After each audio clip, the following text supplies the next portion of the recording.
যারা আমার গুরুত্ব দেওয়াকে আমার দুর্বলতা ভেবে বসে, তাদের আসলে জানা নেই ছেড়ে আসার ব্যাপারে আমি ঠিক কতটা দক্ষ। আমি মানুষকে ভালোবাসি, সম্মান করি, প্রচুর সুযোগ দেই, কিন্তু এর বিপরীতে যখন কেউ আমায় শূন্যতা ফিরিয়ে দেয়, আমিও ঠিক তখন ওই মানুষটাকে মুক্ত করে দিই আমার ভালোবাসা আর আমার মায়ার বন্ধন থেকে। যে আমার ভালোবাসাকে দুর্বলতা মনে করে, তারা আসলে আমার ঘৃণার তিক্ততা সম্পর্কে জানা নেই। কেউ আমায় ঠিক যা যা দেবে, আমিও ঠিক তাই তাই তাকে ফিরিয়ে দেব দ্বিগুণ করে, হোক সেটা ভালোবাসা কিংবা অবহেলা। অনেক মানুষ হয়তো কষ্টের আঘাতের জবাব কঠিনভাবে তাকে ফিরিয়ে দেয়।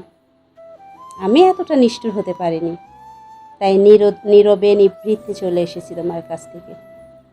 আমি প্রকৃতির উপরেই সব ছেড়ে দিয়েছি। আল্লাহ তাআলা তো সবার, কারুর একার নয়। উনি সব দেখেছেন, সব জানেন। শুধু তোমার প্রয়োজনে তুমি আমাকে পাবে, আমার প্রয়োজনে আমি তোমাকে পাবো না, এটা তো হতে পারে না। আত্মসম্মান যদি তোমার থাকে, তাহলে আমারও থাকা উচিত। দিনের পর দিন আমি নির্লজ্জের মতো শুধু তোমার কথা ভেবে যাব। আর আমি অসুস্থ হলে, কষ্ট পেলে, দূরে কোথাও চলে গেলেও তুমি খবর নেওয়ারও প্রয়োজন মনে করবে না। তোমার মতো স্বার্থপর মানুষের কাছ থেকে দূরে সরে আসাই ভালো। তুমি খুব ভাগ্যবান জানো, যাকে তুমি ঠকিয়েছ সে শুধু কাঁদতে জানে, প্রতিশোধ নিতে জানে না। জীবনে আসলে এতটা উদার হওয়া উচিত নয়, মাঝে মাঝে একটু ব্যবসায়ী মনোভাবও থাকা উচিত।